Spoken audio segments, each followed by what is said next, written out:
Bien, ya lo charlamos, así hacemos la oración y comenzamos porque ya estamos grabando, ¿sí? ¿Qué les parece si nos ponemos de rodillas para poder hacer una oración? Padre nuestro que estás en el cielo, te damos gracias porque estamos reunidos acá para poder estudiar tu palabra.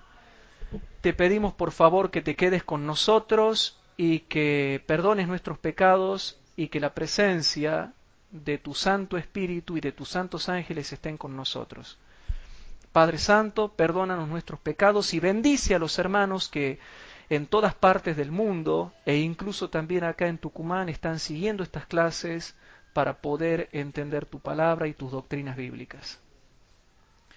Perdónanos nuestros pecados y te lo pedimos todo en el nombre de Jesús. Amén. Bien, hermanos, hoy nos toca estudiar la clase número 52 que se llama Incongruencias interpretativas comunes en Daniel 11, 40 al 45. Repito, clase número 52, incongruencias interpretativas comunes en Daniel 11, 40 al 45. Nosotros estamos dándose estas clases, hermanos, porque vemos la necesidad de que se entienda la profecía de Daniel 11 lo más cercana posible a la realidad bíblica. Y habíamos quedado de acuerdo en que, yo les voy a ser sincero, a nosotros, por lo menos los estudiosos del norte argentino, no nos llena nada que no esté explicado con texto y comparación de texto con texto. O sea, donde no hay comparación de textos, a nosotros no nos llena la explicación. Porque para eso nos vamos a los testigos de Jehová, nos vamos a los evangélicos, que ellos tienen muy lindas doctrinas, pero no tienen comparación de texto con texto. O bien pueden tener comparación de texto con texto, pero comparar mal.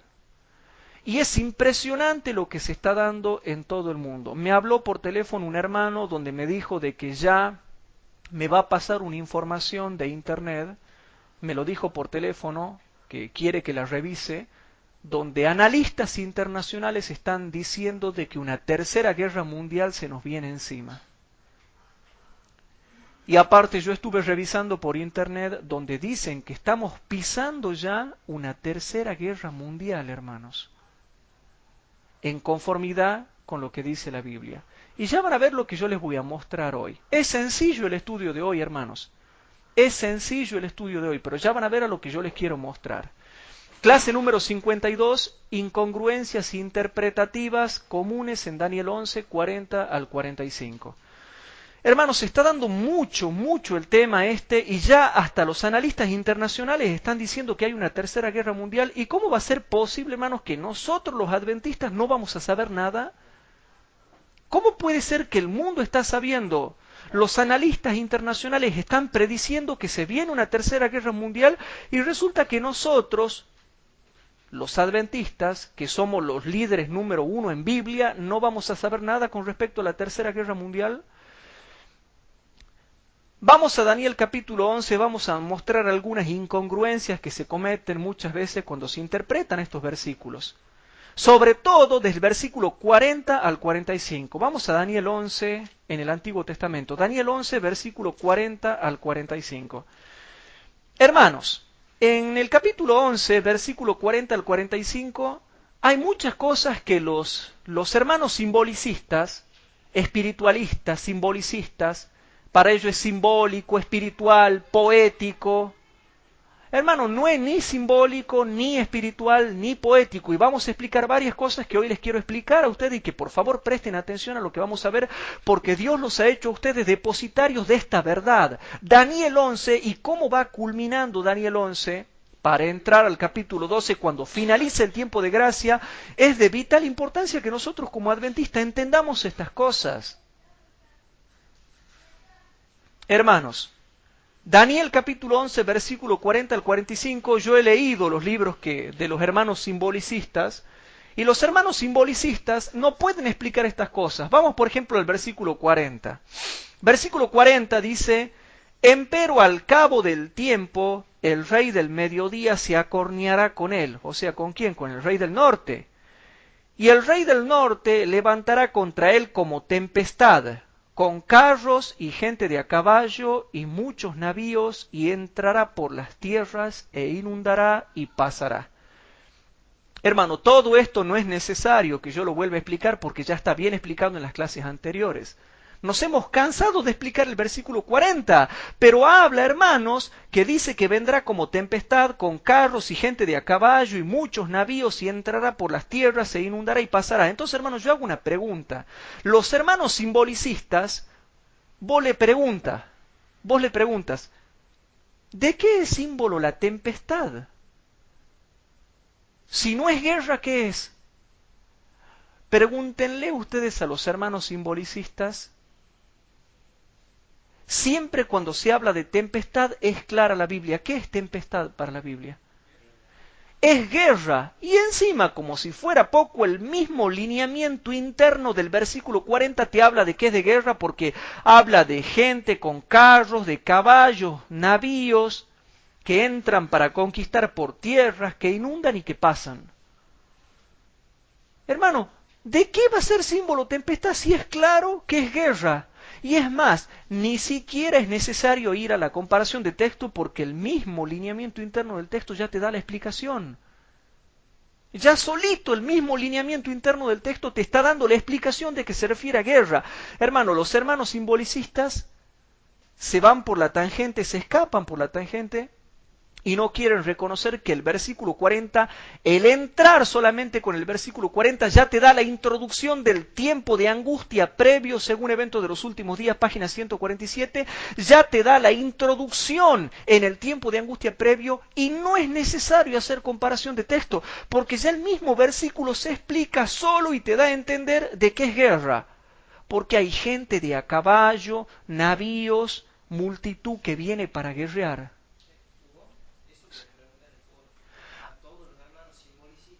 Claro, claro. Pídanle explicación de cada frase. ¿Por qué? Porque es clarito, hermanos. Ustedes pregúntenle, ¿y qué es tempestad? Hermano, nosotros sabemos que tempestad es guerra, tormenta es guerra, viento es guerra.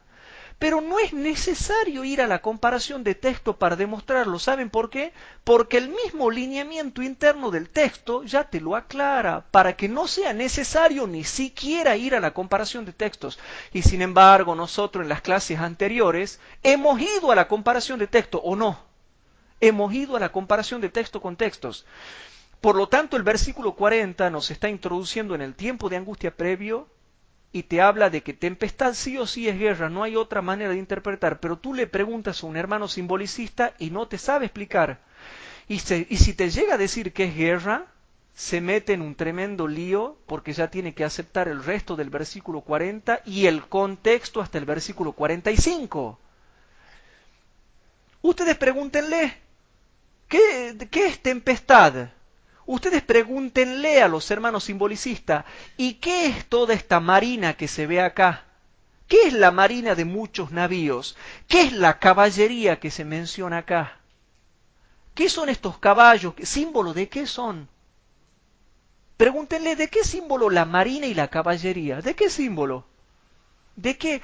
Ellos dicen, y bueno, símbolo de la economía. De la economía, hermanos, no es de ninguna economía porque no habla de navíos de economía, habla de navíos que vienen a invadir tierras. Habla de marina, de caballería, de gente de a caballo, de muchos navíos. Yo no puedo sacar el muchos navíos y decir que simboliza la economía marítima. Y aparte no hay comparación de textos. A pesar de que algunos, ¿no? Te comento, Bernardo, hay algunos hermanos que en algunos libros le quieren meter la comparación de texto con otros versículos, pero nada que ver porque comparan mal. Y ya voy a terminar el estudio mostrándole cómo se compara mal texto con texto. ¿Quieren que les muestre? Ya van a ver lo que en este estudio yo voy a hacer hoy. Yo les voy a enseñar cómo ser herejes. Les voy a enseñar cómo se compara mal texto con texto para inventar doctrinas satánicas. Y cómo uno se puede escapar por la tangente comparando mal texto con texto.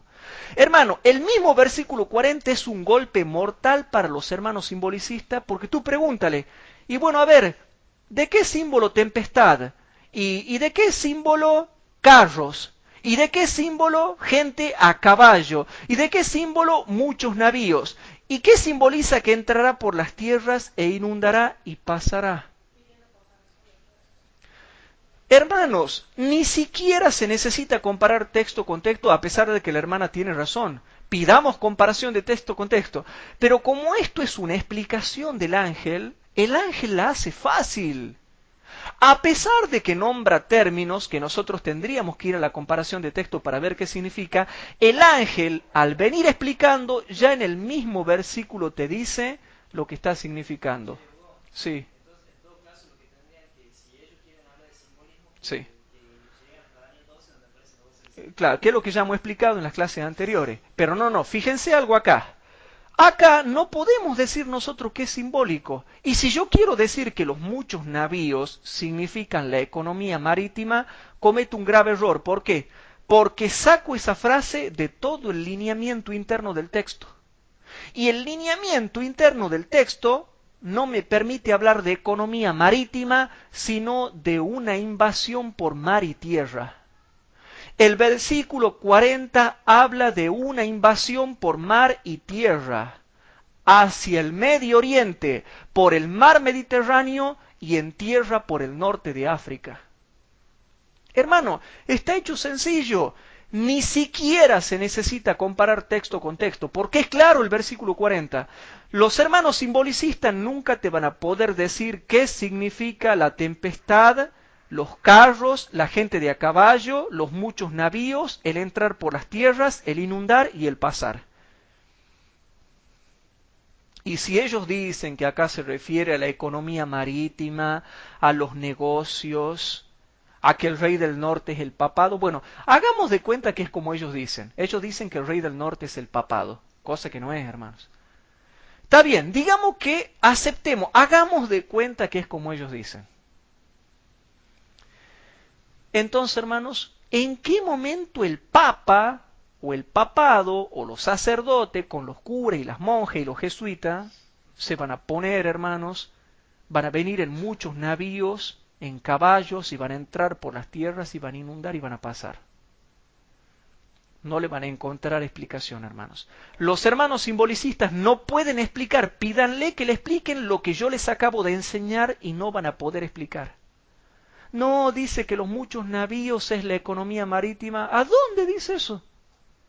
¿A dónde dice el lineamiento interno del texto? No lo dice. Y la comparación de textos tampoco me permite interpretar de esa forma. Vamos al versículo 41. Y vendrá a la tierra deseable. Noten, porque aquí entramos a otro merengue familiar que ellos, los hermanos simbolicistas, no saben explicar. Y vendrá a la tierra deseable y muchas provincias caerán. Bueno, la palabra provincias no está en la Biblia, no está en el original. En el original arameo no está. Y vendrá a la tierra deseable y muchas caerán, mas éstas escaparán de su mano, Edom y Moab y lo primero de los hijos de Amón, o lo principal de los hijos de Amón, o los príncipes de los hijos de Amón, o los dirigentes de los hijos de Amón. Que eso ya vamos a explicar más adelante, que nunca he explicado eso. Bueno, ahora centrémonos en el versículo 41. Yo le hago una pregunta a los hermanos simbolicistas. Los hermanos simbolicistas dicen que el rey del norte es el papado en el versículo 40. Y ahora en el versículo 41 dicen, no, se rajan las vestiduras. Ellos dicen, no, la tierra deseable es una tierra literal, es una tierra geográfica y es Estados Unidos. Primero, noten que hasta ellos no les queda otra que meter sí o sí a Estados Unidos en Daniel 11. El tema es que lo ubican mal.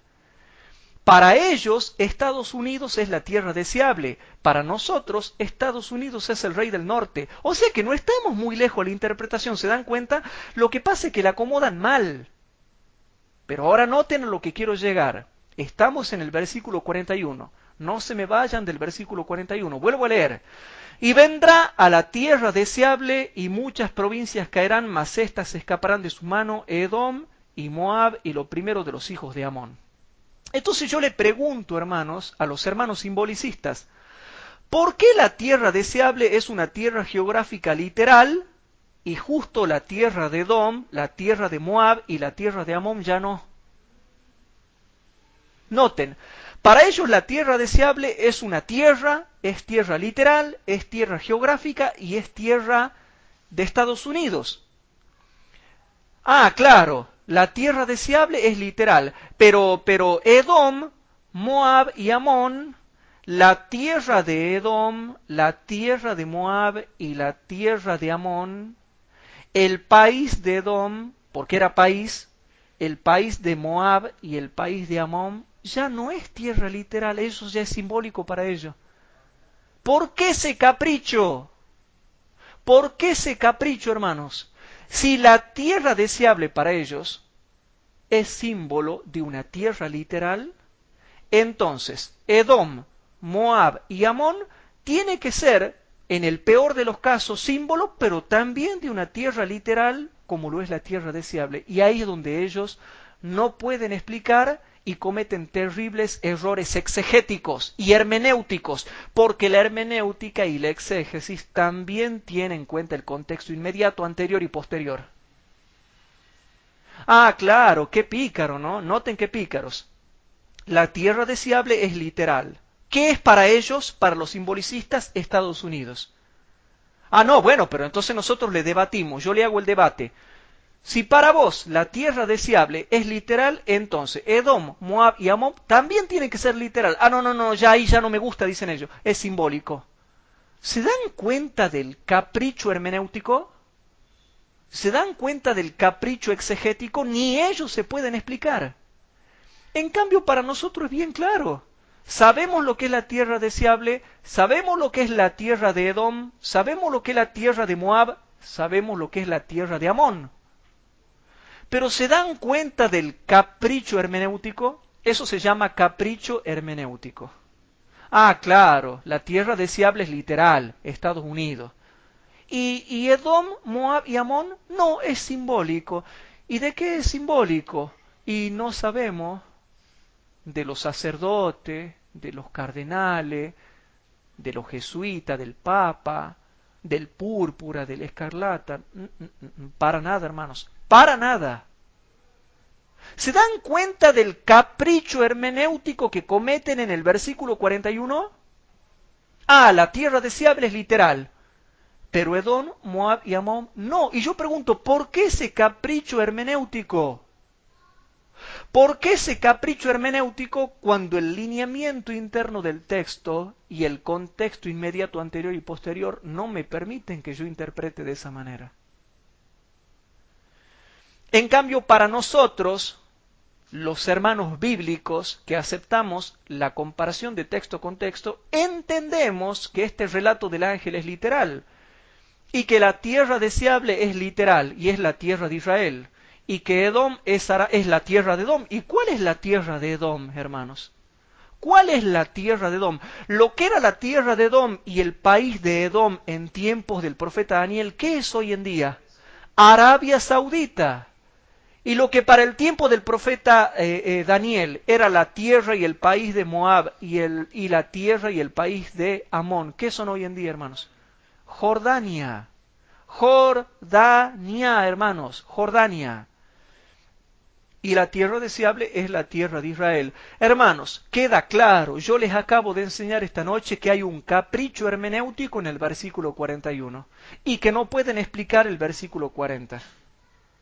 Ah, lo que se me da la gana es simbólico y lo que se me da la gana es literal. ¿Con qué autoridad?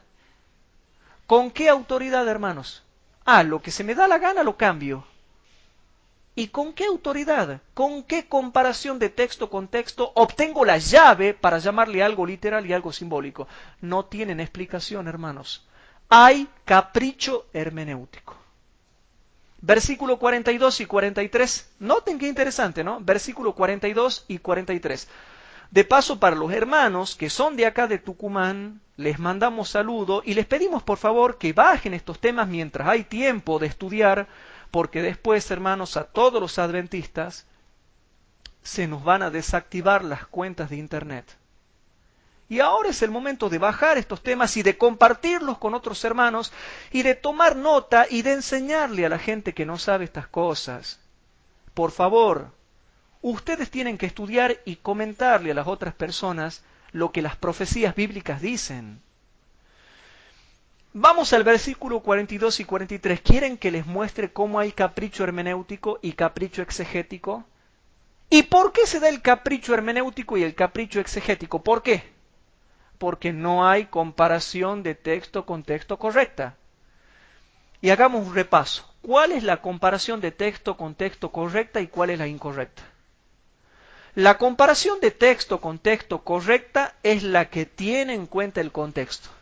Y la comparación de texto incorrecta es la que no tiene en cuenta el contexto. Estos hermanos que interpretan mal hacen una cierta comparación de texto con texto, pero lo sacan de contexto. Y eso no se llama comparar texto con texto, eso se llama amontonar texto con texto. ¿Se entiende, hermanos, o no? Y ya nos han enseñado eso desde que hemos entrado a la iglesia adventista, se nos ha enseñado que es una mala comparación de texto con texto.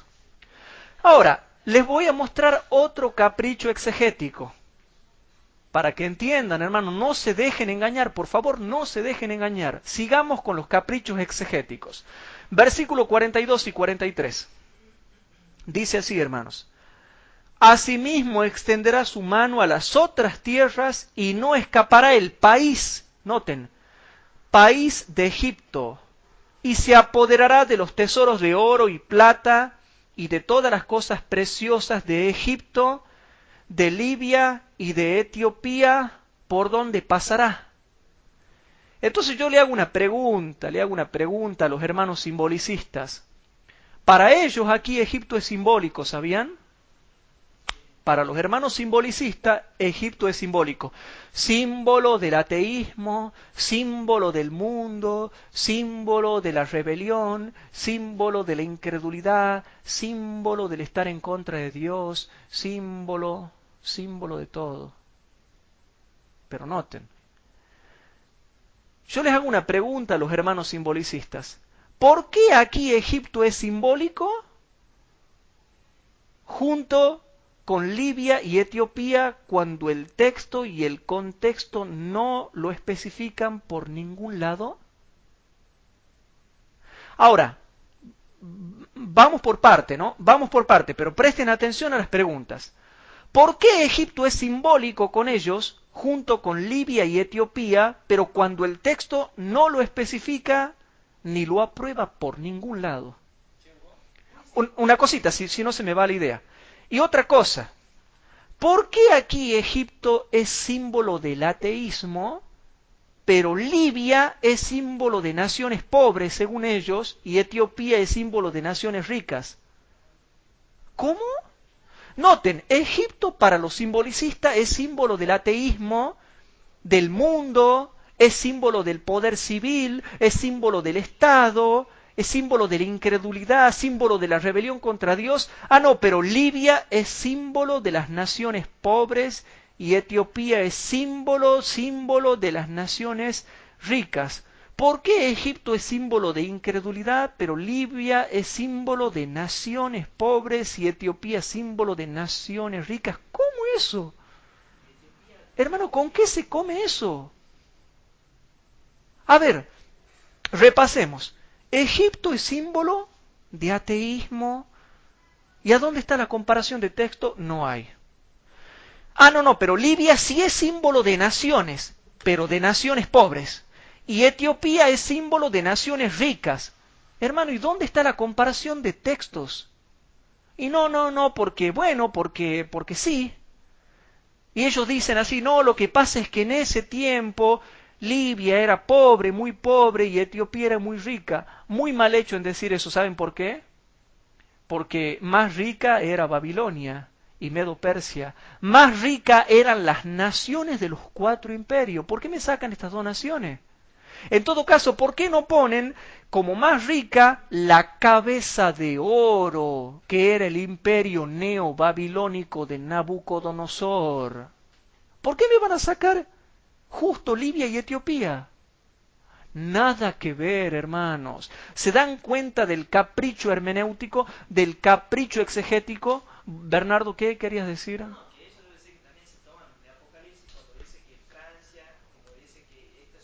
Mm. Ah, ya llego a eso. No, no, sí, no, no me olvidé de eso, ¿eh? Sí, sí, sí, no, ya no me olvidé de eso. Pero ya les voy a mostrar lo que ellos quieren, la jugarreta que ellos quieren hacer y que no hay que hacer caso a eso. Noten el capricho exegético. Ah, Egipto es símbolo de algo subjetivo, la incredulidad.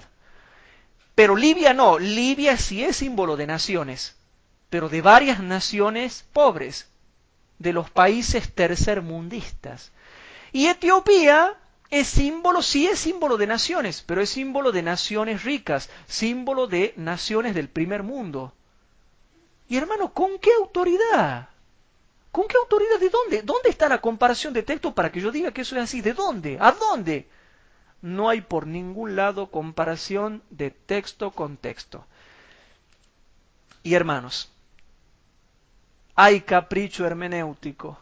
Es lo mismo que yo venga y diga, no, Libia es símbolo del barrio donde vivo yo. Y Etiopía es símbolo del barrio donde vive la hermana Marcela Díaz. ¿Y con qué comparación de texto? No, no, porque sí. Porque sí, y entro a filosofar. Muchas filosofías, hermanos, cuando el texto no lo especifica por ningún lado y mucho menos el contexto bíblico.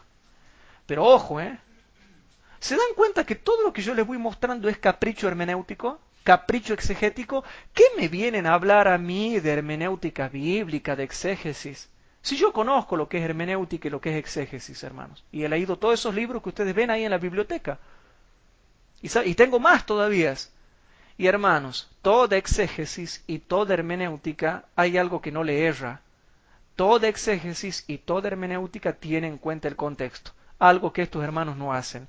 ¿Qué me vienen a hablar a mí de hermenéutica y de exégesis cuando la hermenéutica y la exégesis tienen en cuenta el contexto? Y no lo están haciendo ellos. ¿Qué me vienen a hablar de hermenéutica? Hermanos, no se puede hablar tantas tonterías juntas y dejar mal la palabra de Dios y volverse simbolicista, porque claro, es más fácil volverse simbolicista cuando no podemos explicar algo. Y le metamos un símbolo. ¿Y qué significa Libia? Y bueno, Libia significa Nelson. Y Etiopía y María Silvia. ¿Y qué significa Egipto? Y Egipto significa el hermano Parolo. ¿Y qué significa Edom? Es Cecilia Heredia. Y Moab, la hermana Marcela. ¿Y por qué? Y bueno, porque sí, le meto cualquier cosa, porque como no hay comparación de texto, le meto cualquier cosa, hermanos. Todo lo que les vengo mostrando hasta acá es capricho exegético, capricho hermenéutico. ¿Saben la cantidad de hermanos que andan mal espiritualmente en su vida privada por interpretar mal las escrituras y por tener caprichos hermenéuticos? Por ahí había un hermano que decía, no, pero las clases del hermano Hugo Ortiz duran 2 horas, no la he podido escuchar. ¿Y para qué me critica si no escucha? ¿Para qué me critica si no escucha? ¿Por qué mejor no se queda en la casa y se dedica a otra cosa y no a criticar la doctrina? Para criticar doctrina se necesitan horas y horas de estudio y oración, y humildad de corazón, y fervor para enseñar. Pero si yo no le dedico tiempo al estudio, a la oración, ¿por qué me pongo a criticar? ¿Por qué vemos tantos hermanos que andan mal espiritualmente? ¿Por qué dice el espíritu de profecía que cuando llegue la ley dominical, la mayoría nos abandonará? ¿Quiénes son toda esa mayoría? Son hoy en día la mayoría que convive con nosotros. ¿Y por qué se van a apartar? Porque nunca han estudiado la Biblia comparando texto con texto y por lo tanto no están afirmados en la verdad. Todo lo que les vengo mostrando hasta acá, hermanos, es capricho exegético, capricho hermenéutico. ¿Quieren más? Vamos al versículo 44. Versículo 44. Mas nuevas de oriente y del norte lo espantarán y saldrá con grande ira para destruir y matar a muchos. Aquí los hermanos simbolicistas tampoco saben explicar esto. ¿Y saben lo que le meten? Le meten que el norte y han buscado por ahí en una concordancia algo que diga norte y que tenga que ver con el trono de Dios, y ahí nomás le meten Dios, y después hablan algo del oriente, y ahí nomás lo encajan por la fuerza, así bien chuchado. bien traído de los pelos, bien traído de las mechas, hermano, lo hacen y lo encajan ahí nomás sin haberse puesto a estudiar el contexto.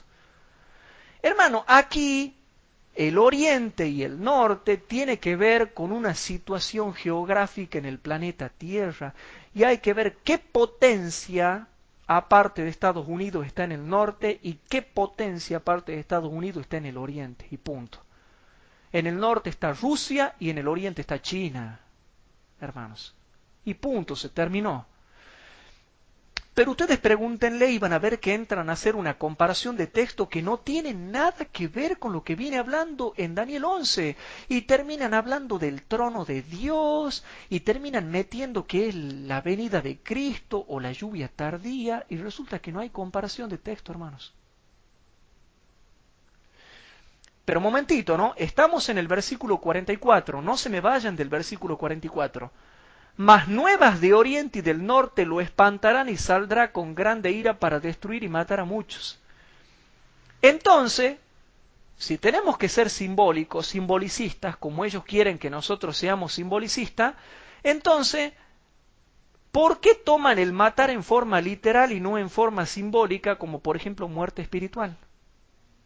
Porque ellos, si son simbolicistas, no, esto es literal, dice, aquí es re literal, dicen ellos, va a salir con grande ira, con ira literal, para destruir literalmente, para querer matar a muchos literalmente. Eso es literal ya. Pero si tenemos que ser simbólicos, le hagamos justicia al texto. Le hagamos justicia al texto. Entonces digamos, no, aquí tiene que ser muerte espiritual, entonces, muerte simbólica, muerte poética. Debe ser que se está refiriendo a una muerte simbólica, espiritual.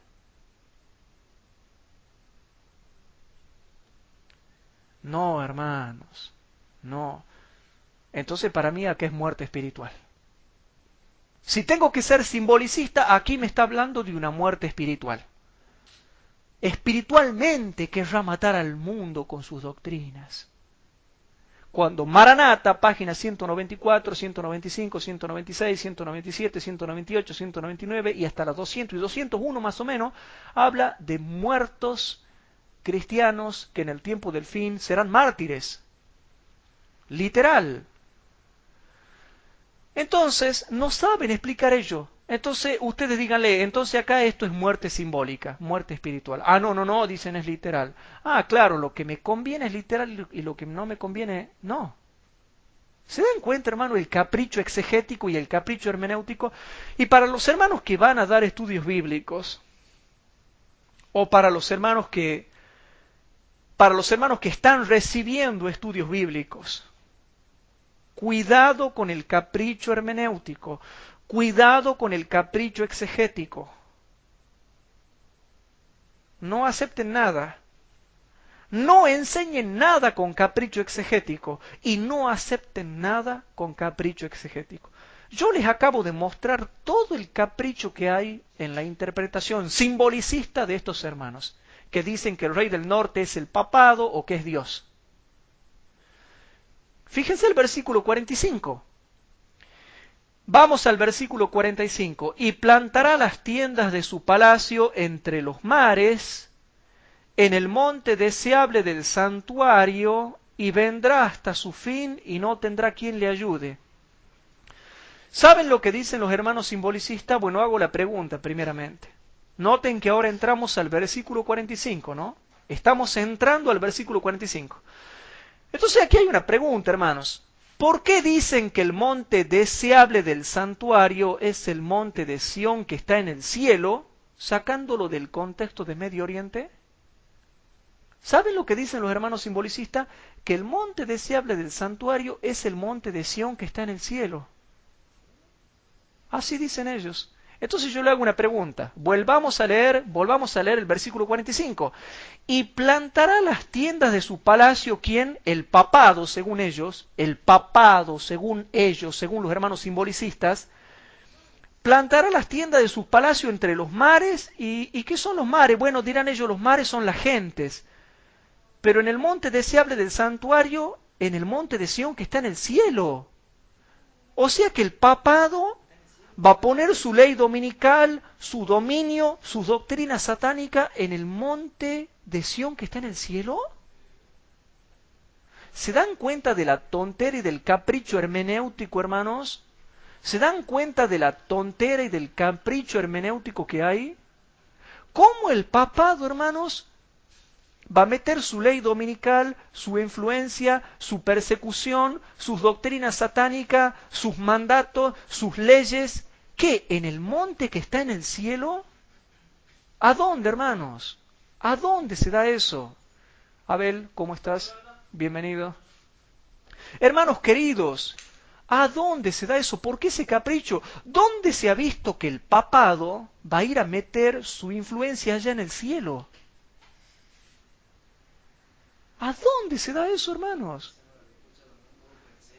Así dicen, hermanos, así dicen. Vayan y lean las interpretaciones simbolicistas de ellos. Y plantará las tiendas de su palacio entre los mares. Bueno, ahí pueden zafar. Y digamos que dicen que mares, según Apocalipsis 17:15, son las naciones. Bueno, ahí zafan. Pero y después dice, en el monte deseable del santuario. Ellos dicen que ese es el monte que está en el cielo, el monte de Sión que está en el cielo. ¿Y qué? El papado va a plantar las tiendas de su palacio en el monte que está en el cielo. ¿A dónde, hermanos? ¿Se dan cuenta del capricho hermenéutico, hermanos? Por eso dice la pregunta, ¿por qué dicen que el monte deseable del santuario es el monte de Sión en el cielo, sacándolo totalmente del contexto de Medio Oriente? Otra cosa, hermanos, otra cosa. Noten cómo ellos se pisan.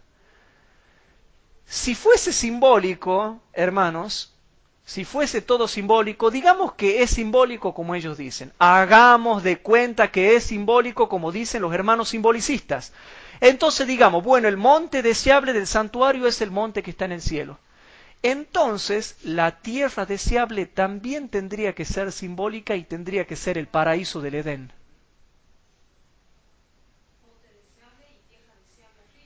Entonces la tierra deseable tendría que ser la Canaán celestial. La Canaán celestial.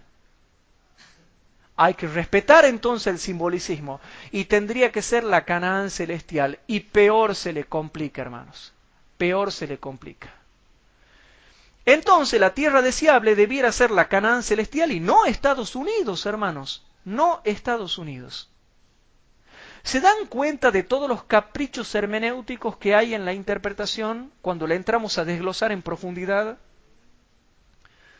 Vamos al punto siguiente. Habiendo dejado en claro todos los caprichos hermenéuticos que se cometen en Daniel capítulo 11, versículo 43 al 45, pasamos a otro punto, hermanos. Pasamos a otro punto.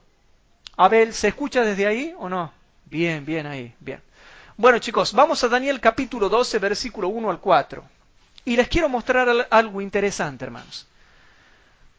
Había un hermano que se burlaba de nosotros y dice, la Tercera Guerra Mundial no habla ni la Biblia ni el espíritu de profecía. Yo ya he mostrado con más de 50 clases que la Biblia sí habla de una Tercera Guerra Mundial, que es una conflagración general. Y después te voy a dar toda una clase para demostrarte que la hermana White, el espíritu de profecía, también habla de una tercera guerra mundial. Pero ahora te voy a repasar con la Biblia que sí se habla de una tercera guerra mundial. ¿Qué vino alguien? Ah, bien, bien. Daniel capítulo 12, hermanos. Vamos a ver algo interesante. Daniel capítulo 12, versículo 1 al 4. No, la Biblia no habla de una tercera guerra mundial. Yo no voy a sacar todos los versículos que hay por toda la Biblia, porque la Biblia, hermanos, está sanamente plagada de versículos bíblicos que hablan de una conflagración general mundial planetaria de los cuatro vientos del cielo. Habla de una conflagración que se desata en los cuatro vientos del cielo. Pero yo con unos textos nada más, con un párrafo, te voy a mostrar que sí existe. Pero vamos por parte. Vamos a Daniel capítulo 12, versículo 1 al 4. En Daniel capítulo 12, versículo 1 al 4 dice así: Y en aquel tiempo se levantará Miguel, el gran príncipe, que está por los hijos de tu pueblo. Otras versiones dicen que protege a los hijos de tu pueblo. Y será tiempo de angustia cual nunca fue después que hubo gente hasta entonces. Noten, hermanos. Y será tiempo de angustia cual nunca fue después que hubo gente hasta entonces. Ahí está la Tercera Guerra Mundial. Ah, no, pero para mí no es Tercera Guerra Mundial. Bueno, ya vamos a llegar, ya sigo explicando. Mas en aquel tiempo será libertado tu pueblo, todos los que se hallaren escritos en el libro. Y muchos de los que duermen en el polvo de la tierra serán despertados, unos para vida eterna y otros para vergüenza y confusión perpetua. Y los entendidos resplandecerán como el resplandor del firmamento, y los que enseñan a justicia o los que llevan a justicia a la multitud como las estrellas a perpetua eternidad. Tú, empero, Daniel, cierra las palabras y sella el libro hasta el tiempo del fin. Pasarán muchos y multiplicaráse la ciencia. Ahora, para los hermanos simbolicistas, ya lo hemos estudiado en las clases pasadas, si ellos hacen simbólico los versículos 40 al 45, también tienen que hacer simbólico capítulo 12, versículo 1 al 4. Y yo les hago una pregunta, hermanos. ¿El capítulo 12, versículo 1 al 4, es simbólico o es literal? Es recontra literal, hermano. No hay nada de simbólico de nada. Es recontra literal. Capítulo 12, versículo 1 al 4 es recontra literal. Aún hablando por ahí un poco bohemio, diciendo que se levantará Miguel y habla de los entendidos, a pesar de que es bohemio y poético el escrito, lo mismo es literal, porque el levantamiento de Miguel es literal y el resplandecer como estrellas a perpetua eternidad, ¿sabían que es literal? ¿Saben a lo que se refiere eso? Del 1 al 4, nada más, del 1 al 4. Es literal, hermanos. ¿Por qué? Porque el resplandecimiento del versículo 3 y 4 se habla de la glorificación parcial que recibimos en la séptima plaga, cuando resplandeceremos con una gloria extraordinaria desde que se da la liberación de la séptima plaga hasta que venga Cristo. ¿Sabían ustedes, hermanos, que vamos a resplandecer con gloria por varios días caminando por toda la tierra hasta que venga Jesús? Es un premio que Dios nos da. O sea que eso de resplandecer como el resplandor del firmamento y como estrellas a perpetua eternidad, a pesar de que es poético, bohemio, un poco el lenguaje que utiliza, es literal, hermanos, es literal igual. Rogelio, ¿quiere algo para tomar? Bien. ¿A qué estoy llegando, hermanos? ¿Se va entendiendo lo que yo quiero decir? Les pido un poquito de paciencia, hermanos. Sé que son un poco largos estos estudios, pero no sé si se quiere sentar allá, hermano Rogelio.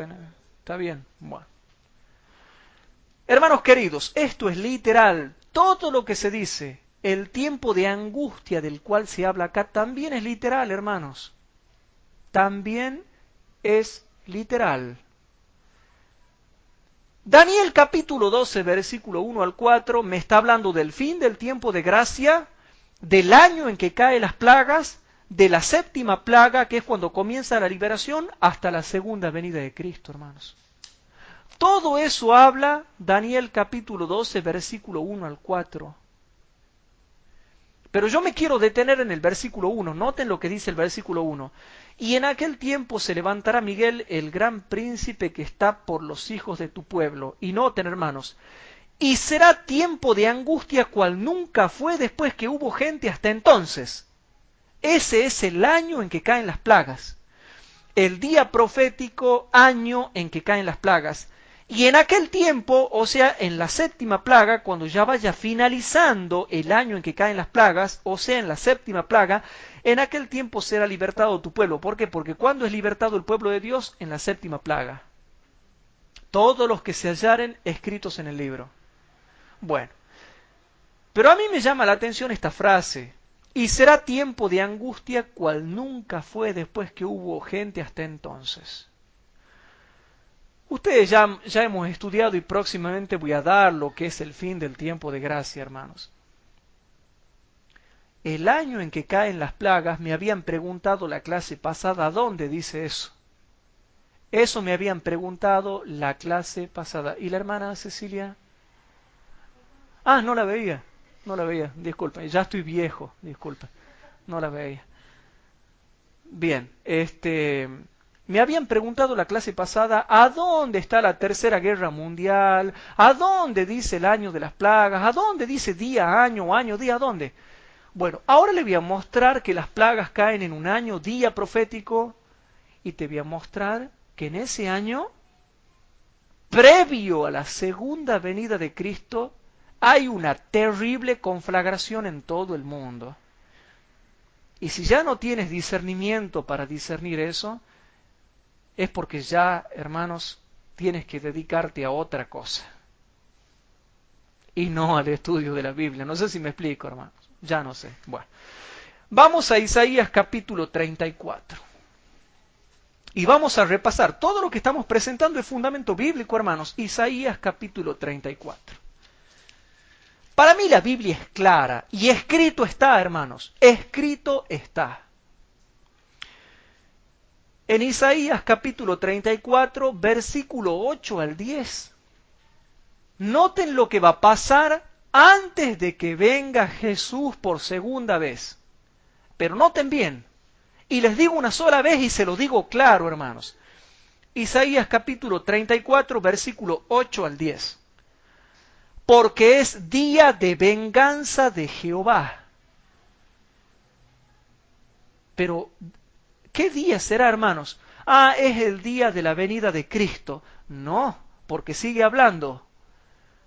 Año de retribuciones en el pleito de Sión. Entonces no es la segunda venida de Cristo. Porque sigue hablando y te dice que es el año. Día, año, día, año, día, año, día, año. Te da la especificación y te da la interpretación. O sea que yo no puedo decir que es la segunda venida de Cristo, porque después lo hace para chiquito el Señor, porque el Señor sabía que iba a haber algunos rebeldes que no iban a querer entenderlo, entonces ya te lo hace para chiquito. Por no decir otra cosa, ¿no? Pero bueno. Porque es día de venganza, pero ahí nomás yo paro. Digamos que hay alguien que no cree que las plagas caen en un año, pero ¿por qué dice de venganza? Noten, día, y a ver, no tengo acá lo que escribe, ¿no? Yo no sé cuál escribe esto, ¿no? Bueno, fíjense, presten atención, los hermanos que están por internet no van a poder ver esto, pero no importa. Día, ¿de qué? Venganza. ¿Año de qué? Ah, noten. Retribuciones. Como está hablando en profecía, ¿qué es un día? Año. Y como si fuera poco, para que no te equivoques, te dice que es día, año. Día, año, día, año. Después te da otra pista. Te dice que es de venganza. Pero es una venganza en un año. Y dice que en ese año hay retribuciones. ¿Cuántas retribuciones? 1, 2, 3, 4, 5, 6, 7. Por eso es que esto está en plural. Hermanos queridos, ¿se entiende o no se entiende? ¿Por qué dice retribuciones en plural? Porque son 7 retribuciones para el mundo. 7 plagas, hermanos. 7 plagas que van a caer sobre el mundo, hermanos. Por eso es que tenemos que orar. Por eso es que tenemos que prepararnos. Pero paremos ahí nomás. Yo pregunto ahora, noten, miren el pizarrón. ¿Pero venganza de qué, hermanos? ¿A quién hay que vengar? Entonces, ¿cuál es el capítulo que habla de las plagas? Vamos a Apocalipsis 16. Vamos rapidito a Apocalipsis 16. Para que vean cómo todo está perfectamente especificado en la palabra de Dios. En Apocalipsis capítulo 16, leemos, hermanos, el versículo número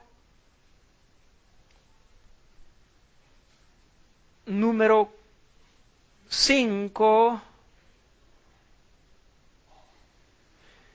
5 al 7, noten. Y oí al ángel de las aguas, Apocalipsis capítulo 16, versículos 5 al 7, noten. Y oí al ángel de las aguas que decía, justo eres tú, oh Señor, el que eres y que eras el santo, porque has juzgado estas cosas. Juzgar para venganza. Porque ellos derramaron la sangre de los santos y de los profetas, también tú le has dado a beber sangre, pues lo merecen. Y oí a otro del altar que decía, ciertamente, Señor Dios Todopoderoso, tus juicios, que son juicios de venganza, son verdaderos y justos. ¿Sí? Y justos. Bueno, seguimos leyendo un poquitito más. Seguimos leyendo un poquitito más, hermanos, y vamos al capítulo 19. Capítulo 19. Y el versículo número 2. Apocalipsis capítulo 19, versículo 2. Porque sus juicios son verdaderos y justos. Porque él ha juzgado a la grande ramera que ha corrompido la tierra con su fornicación y ha vengado la sangre de sus siervos de la mano de ella. Entonces, si relacionamos Apocalipsis 16, 5 al 7 con Apocalipsis 19, versículo 2, la Biblia es su propio intérprete. Y el otro día un hermano nos escribió felicitándonos por el tema y nos leía la cita del libro La Educación, página 161, donde decía claramente ahí que la Biblia es su propio intérprete y que se debe estudiar la Biblia comparando texto con texto. ¿Se entiende, hermanos? Y aquí dice que el año en que caen las plagas, el año de retribuciones, el año en que caen las plagas, es día de venganza. Por eso decía día de venganza. ¿Y qué se venga? La sangre de sus santos. ¿Sí? Bueno, en Apocalipsis 6.10 yo no lo quería leer, pero lo leemos ya que estamos. En Apocalipsis 6.10, cuando se hace una pregunta para anticipar la futura venganza de los siervos de Dios, en Apocalipsis 6.10, en el quinto sello, dice, y clamaban en alta voz diciendo, ¿hasta cuándo, Señor Santo y verdadero, no juzgas y vengas? Noten la palabra, ¿hasta cuándo no juzgas y vengas? ¿No juzgas y vengas nuestra sangre de los que moran en la tierra? Es clarito, hermanos, y ya lo había dicho primero el profeta Isaías. Noten en ese juego de palabra, día, año. Ese día de venganza también es un año de venganza, y es un año de venganza que es un año de retribuciones. ¿Cuántas retribuciones? Básicamente 7, y bueno, muchas más. ¿Cuáles son muchas más? Todo tipo de catástrofes, guerras, la Tercera Guerra Mundial, que tiene un foco que es en Medio Oriente, y que por culpa de Medio Oriente, hermanos, se van a desatar guerras y peleas entre todas las naciones en diferentes partes del mundo. Pero el foco, ¿cuál es? Medio Oriente. El foco, ¿cuál es? Israel y el petróleo. ¿Qué hay en Medio Oriente? Hay dos cosas que quiere el mundo, Israel y el petróleo. Occidente quiere a Israel y quiere el petróleo. Oriente odia a Israel y quiere el petróleo.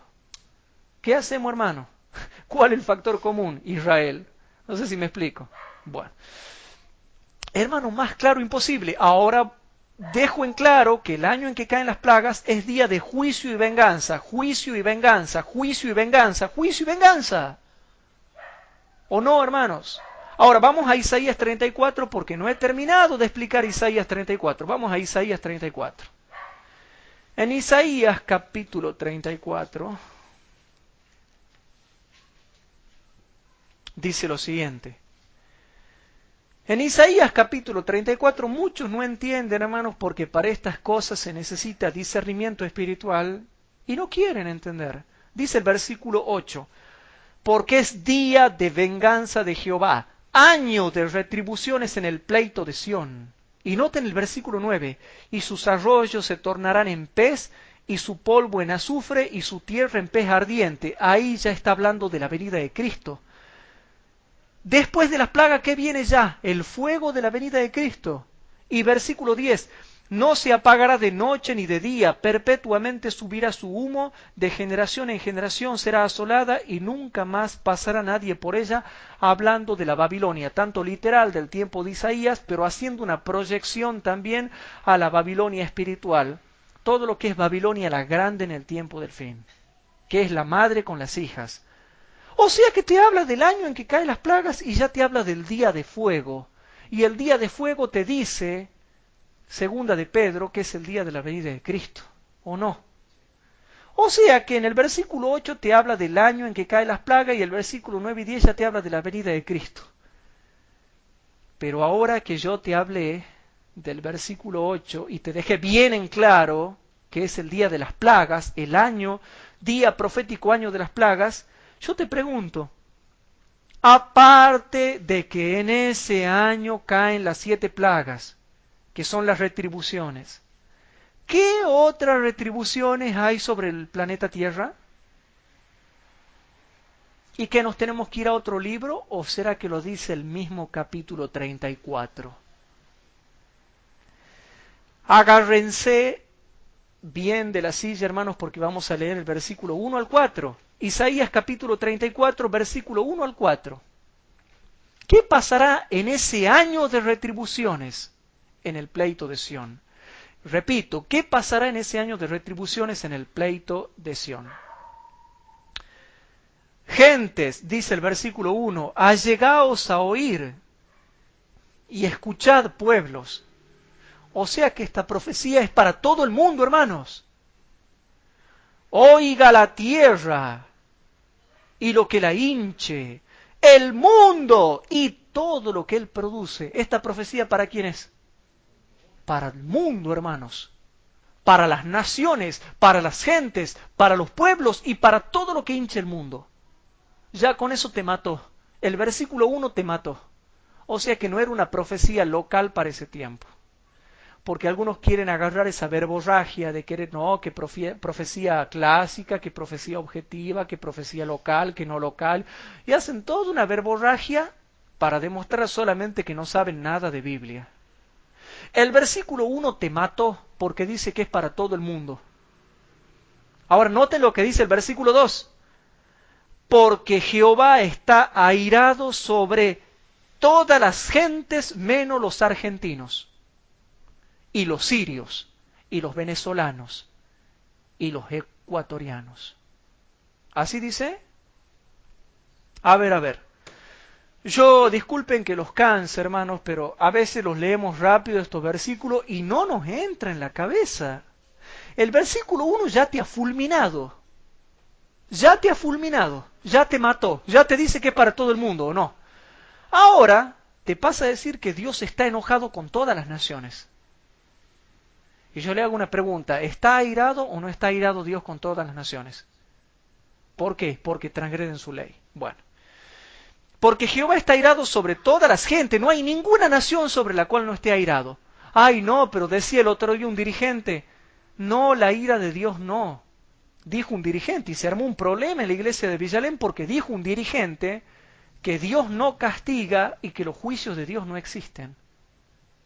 Bueno, ya se va a solucionar ese problema, hermanos. ¿Qué está diciendo la Biblia? Dios está enojado, está lleno de ira contra las naciones.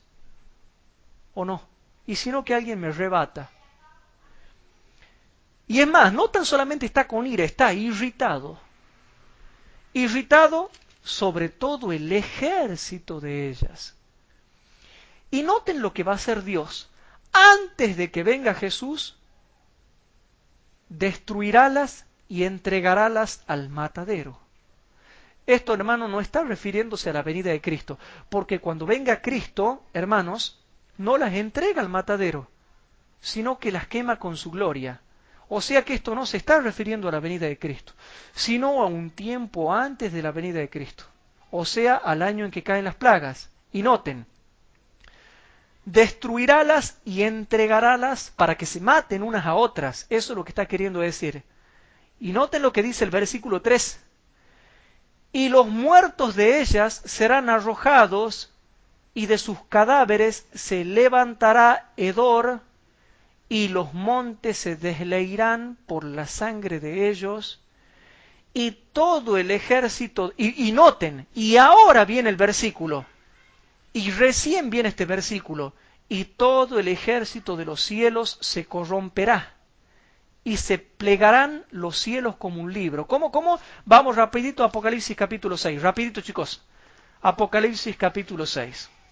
¿Qué significa eso? Bueno.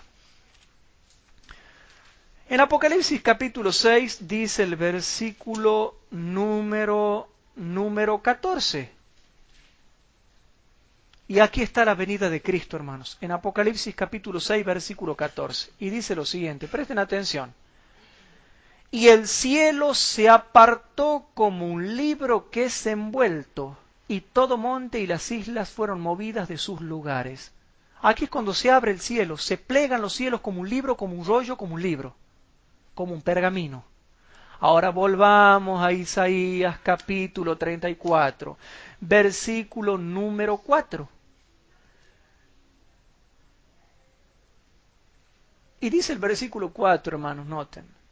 Y todo el ejército de los cielos se corromperá, y plegarse han los cielos como un libro. ¿Cuándo se plegan los cielos como un libro, hermanos? Cuando Cristo viene. Entonces lo que está antes es cuando Cristo no ha venido todavía. O sea que el versículo 2 y 3 no es la venida de Cristo, sino el año antes, en que Dios entregará a todas las naciones al matadero para que se destruyan. Hermanos, Isaías capítulo 34, versículo 1 al 4, te habla de una conflagración general de la Tercera Guerra Mundial. Y el versículo 8 al 10 te lo corrobora. ¿Quedó claro o no? Repito para los hermanos que no entienden. Isaías 34, 1 al 4 te habla de la Tercera Guerra Mundial. Y el versículo 8 al 10 te lo corrobora y te aclara que va a ser en el año de retribuciones. ¿Te gustó o no te gustó? Por lo tanto, y encima como si fuera poco, te dice que va a ser una tercera guerra mundial porque es una profecía sobre el mundo. Sobre el mundo, hermanos. Sobre el mundo. ¿Te gustó o no te gustó? Entonces, ¿qué vienen a decir que la Biblia no habla de tercera guerra mundial? Bueno, a ver, para los hermanos que me están mirando por video, a ver, tengo la mano y yo cuento. 1. Ya ha habido una primera guerra mundial. Después hubo una segunda, número 2. Y ahora, ¿qué sigue? Número 61. ¿Qué número sigue después del 2, hermanos? El 3. Entonces, a ver, contemos. 1, 2, y tiene que seguir el 3. Hubo una primera conflagración general, Primera Guerra Mundial. Hubo una segunda conflagración general, Segunda Guerra Mundial. La última conflagración general de la cual habla la hermana White que va a venir, ¿qué número será? La tercera, hermanos. A ver, repasemos. 1, 2, 3. ¿Quedó en claro, hermano, o no? Entonces, cuando la hermana White habla de la tercera, de la conflagración general, es la última que es la tercera. Hay una tercera guerra mundial. Entonces no me pueden venir a decir, hermanos, que no se puede venir a decir, hermanos, que la Biblia no habla de una tercera guerra mundial. Habla. Y encima te dice Isaías que una profecía sobre el mundo. Y Dios está airado sobre el mundo. Y está airado sobre todas las naciones. Y dicen, ¿sabe lo que voy a hacer? Dice Dios, las voy a entregar al matadero. Y después vengo. ¿Y en qué año? En el día de venganza de Jehová, que es el año de retribuciones en el pleito de Sión. ¿Te gustó o no te gustó? Ay, hermanos. Bueno, ¿a qué quiero llegar con esto?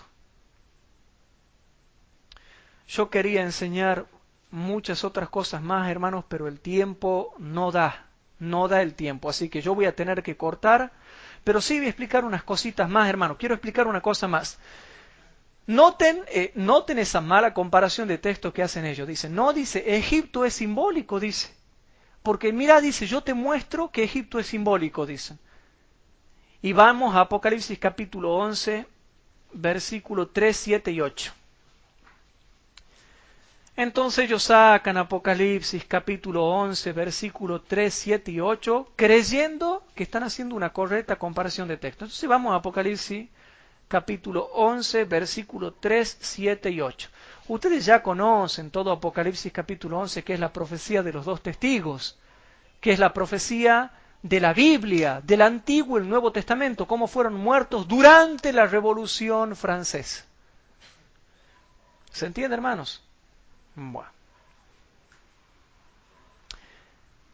El versículo 3, 7 y 8 dice, y daré a mis dos testigos, y ellos profetizarán por 1260 días vestidos de sacos. Versículos 7 y 8. Y cuando ellos hubieren acabado su testimonio, la bestia que sube del abismo hará guerra contra ellos. ¿Y quién es esa bestia que sube del abismo, hermanos? Francia. La bestia que sube del abismo hará guerra contra ellos y los vencerá y los matará. Y sus cuerpos serán echados en las plazas de la grande ciudad, que espiritualmente es llamada, noten, que espiritualmente es llamada Sodoma y Egipto, donde también nuestro Señor fue crucificado. Dicen, mira, dice, aquí Egipto es simbólico. Y les hago una pregunta, hermano, ¿es simbólico o no es simbólico? Y claro, ¿pero por qué? Porque aquí el profeta está diciendo que la gran ciudad, que en sentido espiritual es llamada Egipto y Sodoma.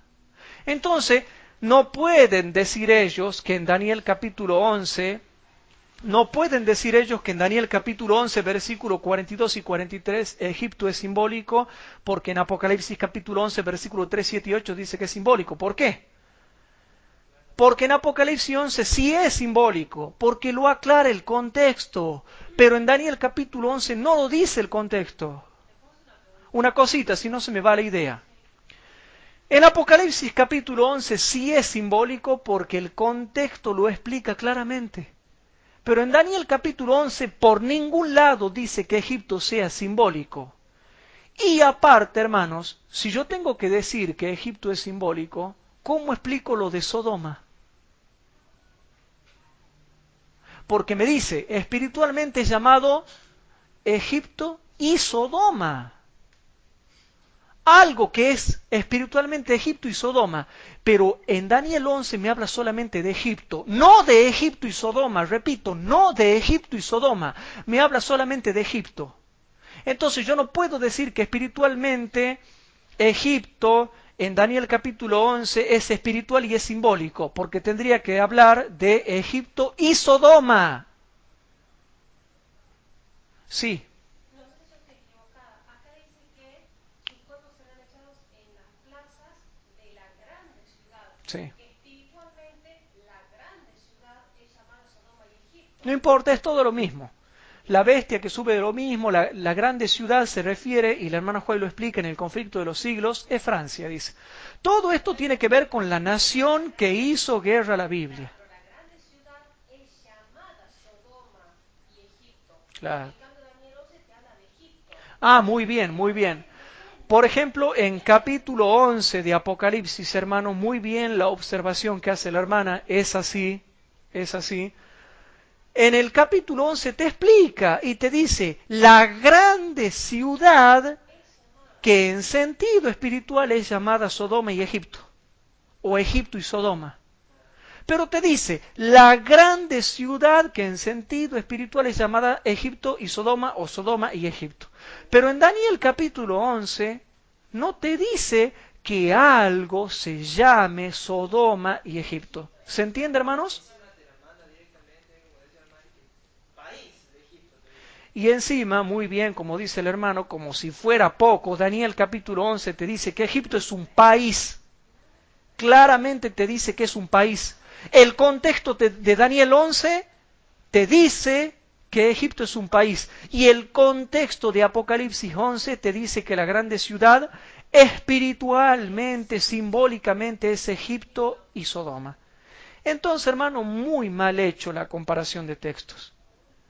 Muy mal se compara, hermano. No tiene nada que ver una cosa con la otra. Y bueno, yo les voy a mostrar algo, hermanos. Yo les voy a mostrar algo. Bueno, pero mejor lo vamos a dejar ahí porque ya se ha ido el tiempo. Lo que sí yo les quiero decir algo. Mañana vamos a seguir estudiando esto, si Dios lo permite. Mañana voy a dar la segunda clase. Ya he quedado un poco cansado de tanto hablar. Pero ¿se han dado cuenta que no tiene nada que ver el Egipto de Daniel 11 con el Egipto de Apocalipsis 11? El Egipto de Daniel 11 es un país. Y las grandes ciudades de Apocalipsis 11 espiritualmente es Egipto y Sodoma. No tiene nada que ver una cosa con la otra. Entonces, hermano, para mí, discúlpenme que yo les diga, hermanos, discúlpenme que yo les diga, pero todo es capricho hermenéutico por no saber comparar texto con texto. Y tengo más para enseñarles acá, pero mañana vamos a hacer otra clase, vamos a estudiar, van a ver cómo... Esa clase la dejo para mañana. Mañana les voy a enseñar cómo ser herejes. ¿Cómo se hace un hereje? ¿Cómo se forma un hereje? ¿Y cómo se compara mal texto con texto? ¿Se entiende o no se entiende, hermanos? Que Dios nos ayude a poder entender estas cosas y a nunca salirnos del texto, el contexto y la comparación de texto con texto. Hermanos queridos, no nos desviemos de la correcta interpretación bíblica. Que Dios nos ayude a estar afirmados en la verdad y sobre todo, hermanos, a dejar en claro que las leyes dominicales se están acercando cada vez más a nuestro pueblo. Y recordemos, hay gente que no entiende la profecía de Daniel 11 ni la secuencia profética que se da antes del fin del tiempo de gracia. Que Dios nos ayude, hermanos, a no caer en errores y a estar firmes para poder pasar el último zarandeo que nos permitirá recibir la lluvia tardía. ¿Qué les parece si para terminar, hermanos, nos ponemos de rodillas para hacer una oración? Padre nuestro que estás en el cielo, te damos gracias porque hemos podido estudiar tu palabra. Te pedimos por favor que te quedes con nosotros y que perdones nuestros pecados, Padre, nuestras flaquezas, nuestros defectos. Y bendice a nuestros hermanos que están por todo el mundo, Señor, que están tratando de entender un poco más las profecías bíblicas. Te pedimos más luz sobre las profecías, Padre. Y te pedimos que tengas misericordia de nosotros y que te acuerdes de nosotros en este zarandeo que viene. Y que nos tengas en cuenta en el derramamiento de la lluvia tardía. Todo esto te lo pedimos en el santo nombre de Jesús. Amén.